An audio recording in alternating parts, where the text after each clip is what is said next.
अस्सलाम वालेकुम स्टूडेंट्स। तो आज जो हम लोग स्टडी करने लगे हैं, पहले इसे हमने पढ़ा क्लासिफिकेशन ऑफ सिस्टम, ठीक है, जिसमें हमने 2 किंगडम पढ़े, प्लांटी और एनिमेलिया।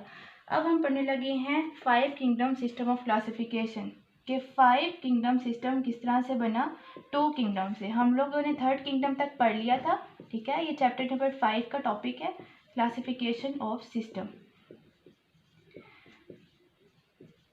तो 5 किंगडम किस तरह से बने उसको डिस्कस करेंगे ज़रा। 1969 में एक साइंटिस्ट थे रॉबर्ट विटिकर, ठीक है। 1969 में एक साइंटिस्ट थे रॉबर्ट विटिकर। उन्होंने क्या कहा था? उन्होंने कहा था proposed 5 kingdom system of classification on the basis of 3 different levels of cellular organization and 3 main methods of nutrition। उन्होंने 2 चीज़ों की बेस पे, सबसे पहले क्या थी? सेलुलर ऑर्गेनाइजेशन थी, सेलुलर ऑर्गेनाइजेशन, ठीक है। और दूसरी चीज़ क्या थी? उसकी मेथड्स ऑफ न्यूट्रिशन। अब सेलुलर ऑर्गेनाइजेशन क्या होती है और मेथड्स ऑफ न्यूट्रिशन क्या होते हैं, ज़रा इसको डिस्कस करते हैं।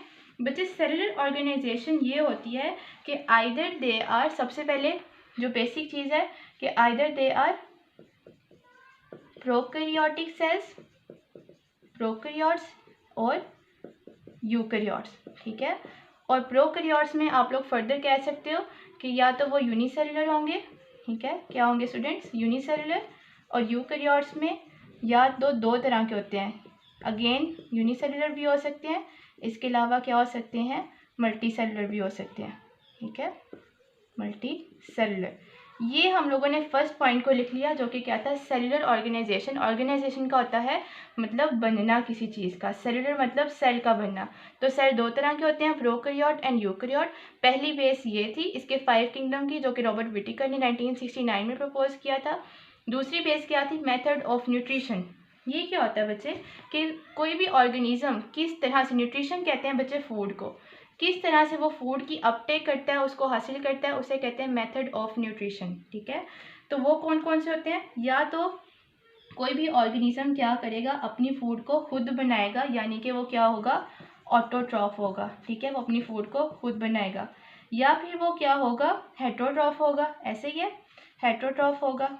अब हेटरोट्रॉफ हमने पढ़े 2 तरह के होते हैं, आइदर वो कंज्यूमर होंगे जिस तरह से हम हैं, ठीक है, या फिर वो क्या होंगे? डिकम्पोजर होंगे। और डिकम्पोजर का दूसरा नाम हम रिड्यूसर भी कह सकते हैं, रिड्यूसर भी कह सकते हैं। अब डिकम्पोजर या रिड्यूसर का क्या मतलब है? डिकम्पोज बच्चे कहते हैं कॉम्प्लेक्स चीज़ों को सिंपल चीज़ों में कन्वर्ट करना, ब्रेक डाउन कर देना, ठीक है, कॉम्प्लेक्स को सिंपल में।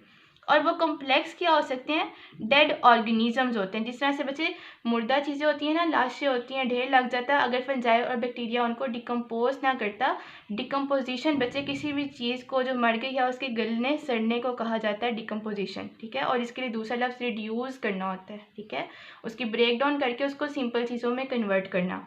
तो ये 2 बेसिक चीज़ें हैं, सेलुलर ऑर्गेनाइजेशन और मेथड ऑफ न्यूट्रिशन। अब अगर हम कहते हैं कि कोई भी ऐसा ऑर्गेनिज्म है जो कि प्रोकैरियोट है, जो कि यूनिसेलुलर है, उन तमाम ऑर्गेनिज्म को हम फर्स्ट किंगडम का नाम क्या है? मोनेरा, ठीक है। जो ऑर्गेनिज्म सारे क्या हैं? प्रोकैरियोट हैं और यूनिसेलुलर हैं, हम उसको कौन से किंगडम में पुट कर देंगे? किंगडम मोनेरा में। उसके बाद देखें जो ऑर्गेनिज्म यूकैरियोट्स हैं। अब यूकैरियोट्स में 2 तरह के यूकैरियोट्स हो सकते हैं, आइदर यूनिसेलुलर या और मल्टीसेलुलर। अगर तो वो ऑर्गेनिज्म यूकैरियोट के साथ क्या है? यूनिसेलुलर हैं, तो हम उसको किस में पुट करेंगे? Kingdom protista. दूसरा किंगडम बच्चे हमारे पास आ गया, किंगडम प्रोटिस्टा। तो आप लोग समझ रहे हो ना कि किस तरह से इन्होंने पहले सेलुलर ऑर्गेनाइजेशन की बेस पर 2 किंगडम बनाए, मोनेरा एंड प्रोटिस्टा। अब ज़रा मोनेरा की अगर आप एग्जांपल देखें तो किंगडम मोनेरा में कौन से ऑर्गेनिज्म आ सकते हैं? बैक्टीरिया, ठीक है, बैक्टीरिया या ब्लू ग्रीन एल्गी, जिसको हम क्या कहते हैं? सियानोबैक्टीरिया। और अगर हम किंगडम प्रोटिस्टा की बात करें जिनमें वो ऑर्गेनिज्म आते हैं जो कि यूकैरियोट होते हैं और यूनिसेलुलर होते हैं, तो इसकी एग्जांपल में आप लोग लिखोगे यूग्लिना या अमीबा, ठीक है, एटसेट्रा।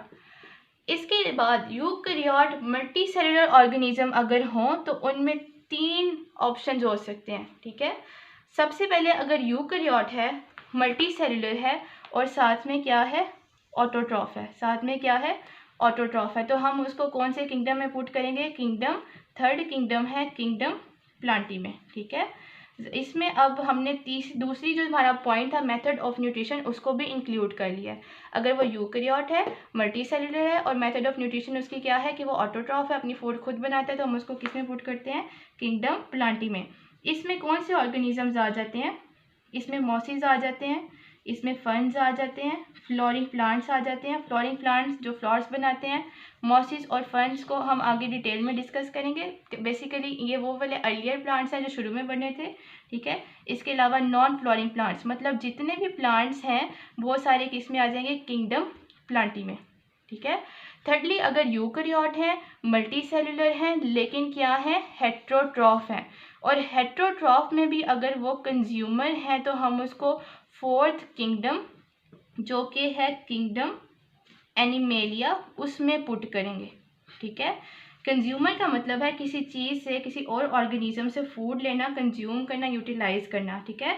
तो इसमें बच्चे एनिमेलिया से आपको नज़र आ रहा है कि तमाम एनिमल्स जो कि अपनी फूड की सबसे पहले क्या करते हैं, इंजेशन करते हैं, अपने मुंह से खाते हैं, उसके बाद उसकी डाइजेशन करते हैं, ठीक है।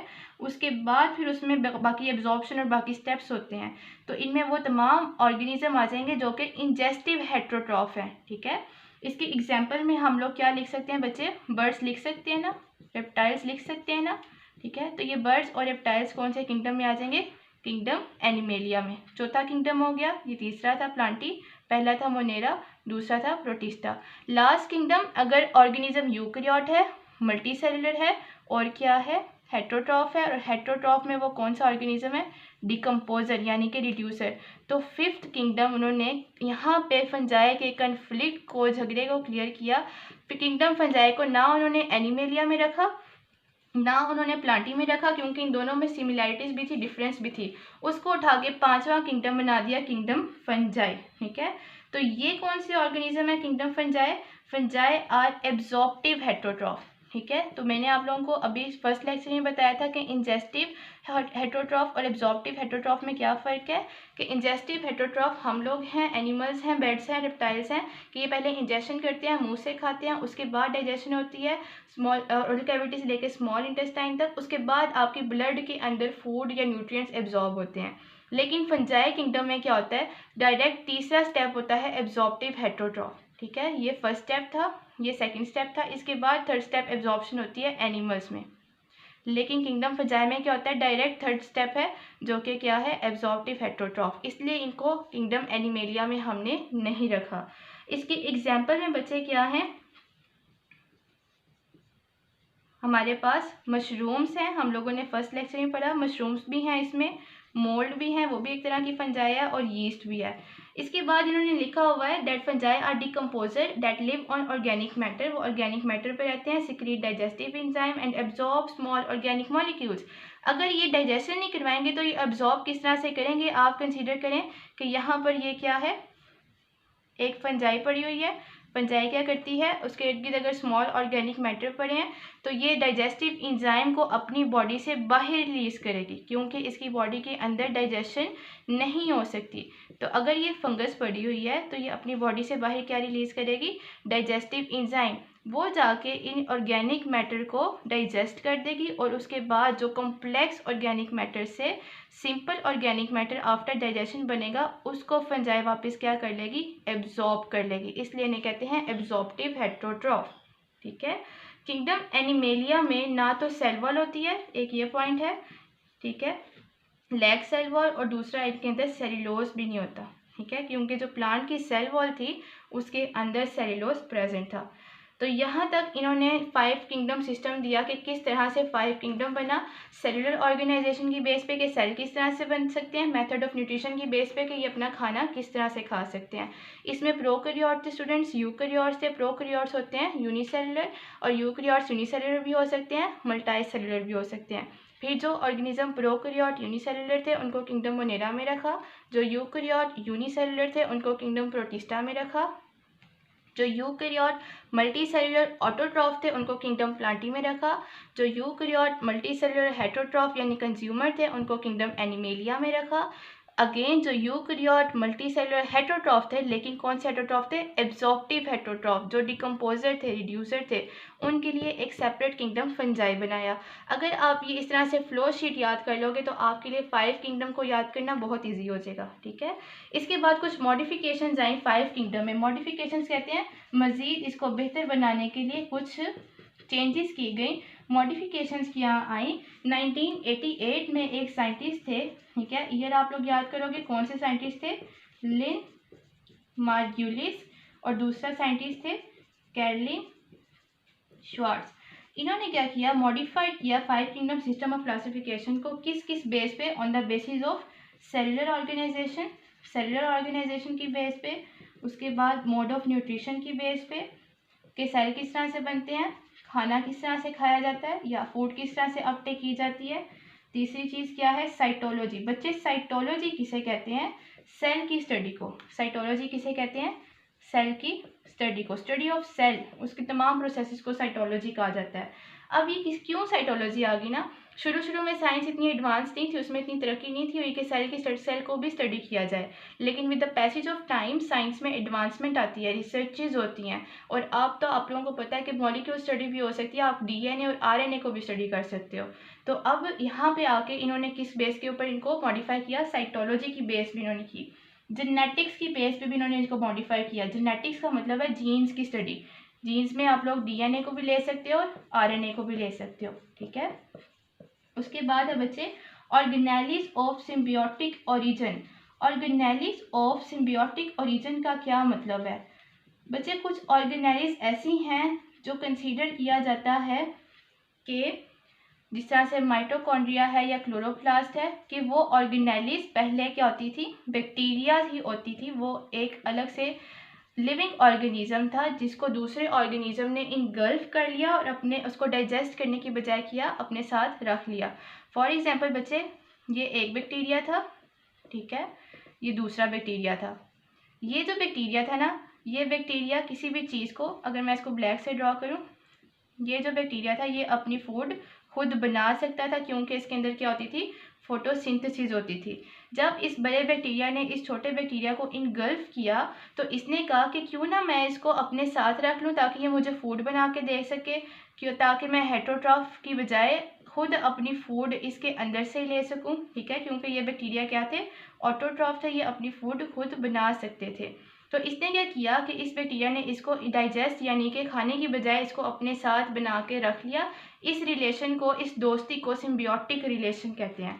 क्या कहते हैं? Symbiotic relation. जब दो ऑर्गेनिज्म एक दूसरे के साथ मिलकर रहते हैं और एक दूसरे को अगर इस रिलेशन में हम देखें तो फ़ायदा दे रहे हैं, ठीक है।